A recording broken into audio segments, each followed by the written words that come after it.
우리가 이 날을 기뻐하고 즐거워합니다. 우리가 주님께서 어떤 삶을 주셨는지 우리가 알기 때문에 우리가 같은 것을 말하고 고백하고 거기다가 우리 눈을 고정시킬 때 우리 삶에는 아름다운 것들로 채워지게 되어 있습니다. 예, 오늘 4월 20일 토요일입니다. 오늘 우리가 함께 나누는 말씀의 제목은 우리는 어두운 세상에서 주님의 빛입니다 라는 제목입니다.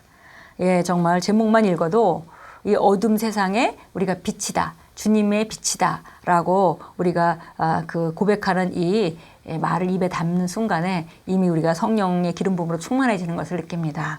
시편 74편 20절 21절 같이 읽겠습니다. 그 언약을 눈여겨보소서. 무릇 땅의 어두운 곳에 포악한 자의 처소가 가득하나이다. 학대받는 자가 부끄러이 돌아가게 하지 마시고 가난한 자와 궁핍한 자가 주의 이름을 찬송하게 하소서. 예, 이 시편 기자가 정말 어두운 땅에서 정말 어려운 사람들의 그 고통을 절감하면서 그들을 위해 중보하고 기도하는 그런 장면입니다. 읽겠습니다. 오늘의 본문 구절에서 땅이라고 표현된 히브리어는 세상 또는 나라들을 의미하기도 합니다. 땅이나 나라들의 어두운 곳이란 학대와 악함이 있는 온상지를 말합니다. 그것들은 유해하고 악이 넘쳐나는 지역들과 환경들로 어둠의 세력들과 악의 통치자들이 다스리는 곳입니다. 이런 어두운 곳에서 들려오는 부르짖음에 대한 하나님의 응답은 먼저 그분의 말씀입니다. 하나님께서는 예수님의 모습으로 그분의 말씀을 보내주셨습니다. 시편 107편 20절은 말씀합니다. 그가 그의 말씀을 보내어 그들을 고치시고 위험한 지경에서 건지시는도다. 요한복음 1장 14절은 말씀이 육신이 되어 우리 가운데 거하셨다고 말씀합니다. 하나님의 해결책은 세상의 구원자와 빛으로 오셨던 사람이신 예수 그리스도 안에 들어 있었습니다. 그러나 이제 그분은 죽으시고 장사되시고 부활하신 후에 하늘로 올라가셨고 그의 교회인 우리에게 그분이 시작하신 일을 계속하도록 사명을 맡기셨습니다. 예, 우리가 시편 107편 20절에 그가 말씀을 보내시어 그들을 고치시고 위험한 지경에서 건지시는도다. 이 말씀이 우리가 하나님께서 말씀을 보내셔서 우리를 어려운 상황에서 구하신다라는 그런 말씀으로 사용할 수도 있겠지만 또 다른 면으로 보면 말씀이 육신이 되어 오신 예수님을 이 땅에 보심으로 말미암아 보내심으로 말미암아 인간의 모든 문제에 대한 완벽한 해답을 육신이 되어 오신 예수 그리스도 말씀이 육신이 되어 오신 예수 그리스도를 통해서 해결하셨습니다.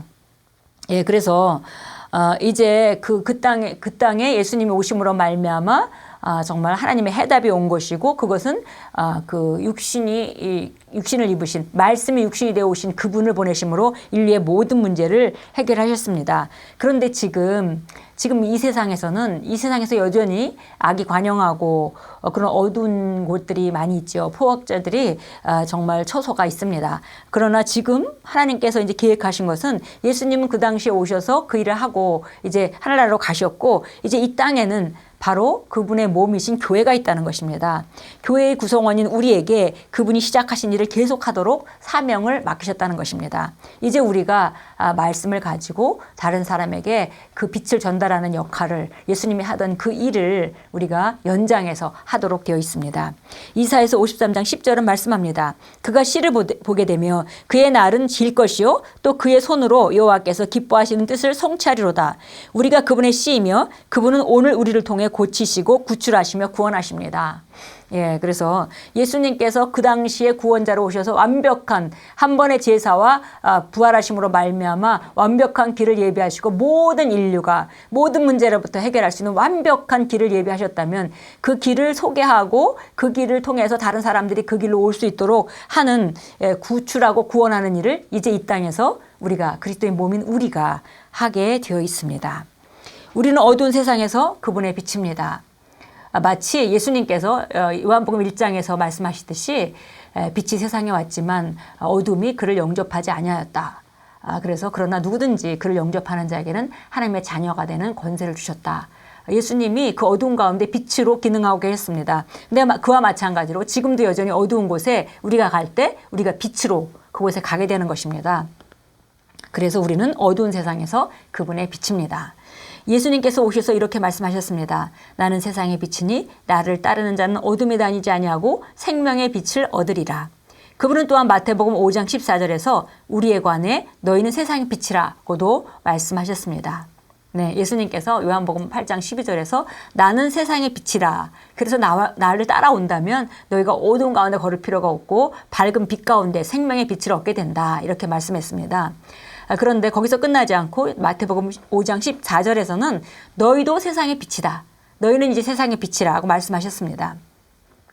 땅의 어두운 곳에 포악한 자의 처소가 가득할 수 있지만 그럼에도 바로 당신이 그곳에 무언가를 해야 할 사람입니다. 당신이 어두운 세상에 대한 해결책입니다. 예수님께서 이같이 너희 빛이 사람 앞에 비치게 하여 그들로 너희 착한 행실을 보고 하늘에 계신 너희 아버지께 영광을 돌리게 하라고 말씀하신 것은 당연합니다. 여기서 착한 행실이란 그리스도께서 하신 구원하고 고치며 해방시키는 일들을 말합니다. 예수님께서 오셔서 사람들을 구원하고 치유해 주시고 눌린 자를 해방시켰던 그 일들이 바로 착한 일들이라고 말씀하고 있습니다. 그래서 예수님께서 이같이 너희 빛이 사람 앞에 비치게 하여 너희 착한 행실을 보고 하늘에 계신 너희 아버지께 영광을 돌리게 하라. 그래서 우리가 나가서 착한 행실을 할 때 하나님 아버지께 영광을 돌리게 된다는 것입니다. 여기서 착한 일이라는 것은 구원하는 일, 그다음에 고치는 일, 그리고 해방시키는 일이라고 했습니다. 우리가 접촉하는 모든 영역에서 이런 선한 일을 할 때 전염병과 악랄함, 어둠과 사악함과 불의는 약해지고 하나님의 영광과 빛이 그 지역들에 가득 차게 될 것입니다.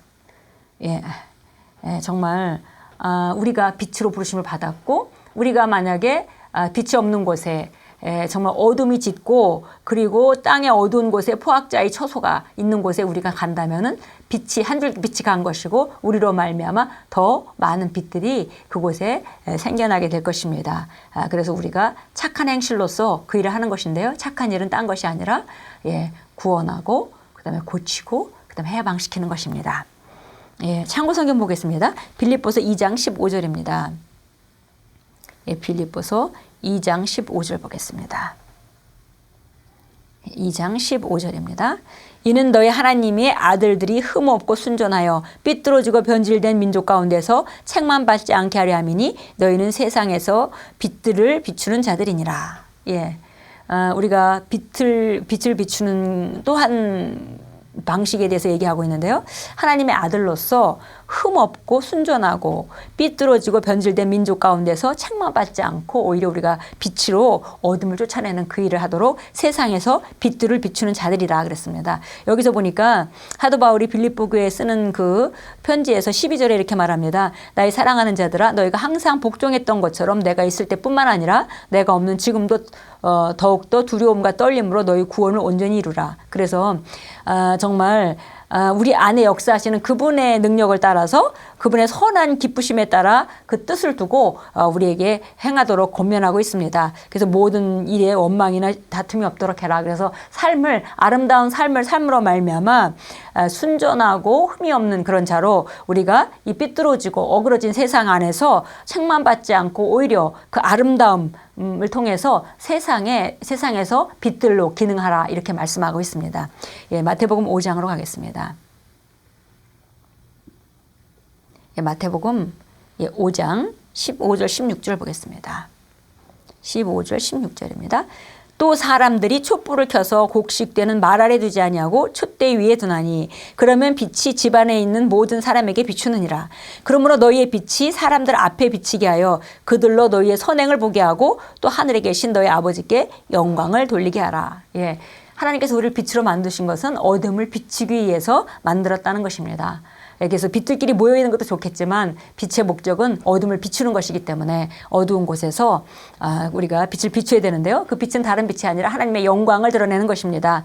그래서 여기서 너희의 선행을 보게 해서 하나님 아버지께 영광을 돌리게 하라 그랬는데요. 오늘 우리가 말씀을 통해서 선행이라는 것은 우리가 이 어그러진 세대, 어둡고 어그러진 그런 패역한 세대에서 바르게 행동하고 우리가 순전하고 흠이 없는 사로 행하는 것과 또 한 가지는 여기서 착한 행실이라 함은 또 우리가 사람들을 구출하고 그 다음에 사람들을 해방시키고 고치는 일, 이것을 통해서 하나님께 영광 돌리는 자가 될 때 우리는 바로 하나님의 빛을, 하나님의 영광을 그들에게 비추는 자로 살게 됩니다. 예, 함께 기도하겠습니다. 저는 세상의 빛이며 저의 빛은 점점 더 환하게 빛나고 있습니다. 저는 예수 그리스도의 씨이며 영혼 구원하는 일에 그분의 동역자이므로 가는 곳마다 사람들의 삶에 평화와 화합과 해방과 의를 가져다 줍니다. 성령의 도우심으로 말미암아 저는 사람들을 어둠에서 빛으로 옮겨와 하나님의 은혜와 사랑에 동참하게 합니다. 예수 이름으로 기도합니다. 아멘. 예, 우리가 착한 행실로 말미암아 그들에게 정말 그들을 구출하고 해방시키고 고쳐줄 수 있지만 그것보다 완벽한 그 영광을 드러내는 것은 무엇보다도 사실은 영혼 구원이죠. 그들을 이 사랑의 나라로 초청하고 그들 또한 예수님을 영접함으로 하나님의 아들이 되게 하고 빛의 자녀가 되게 한다면은 그 빛은 그 세상에 또 새로운 빛이 하나 켜지는 어둠을 밝히는 빛이 커지고 또 그 빛은 계속 다른 빛을 만들어가는 그런 정말 놀라운 영혼 구원자로서의 통로가 될 것입니다. 예, 우리는 세상의 빛이고 우리는 이런 일을 하는 자들입니다. 오늘도 우리 나가서 다른 사람들을 구원하고 그리고 그 다른 사람들을 고치고 다른 사람들을 해방시킵니다. 그뿐 아니라 우리가 사랑의 나라에 정말 시민이 될 수 있도록 복음을 전파하고 영혼을 구원한 자입니다. 우리는 그렇게 우리 빛을 전달하고 우리 빛을 나타내고 하나님의 영광을 드러냅니다. 예, 오늘 하루도 하나님의 영광 받으시는 아름다운 하루로 만들어 가십시오. 우리는 바로 하나님의 그 자녀이며 세상의 빛입니다.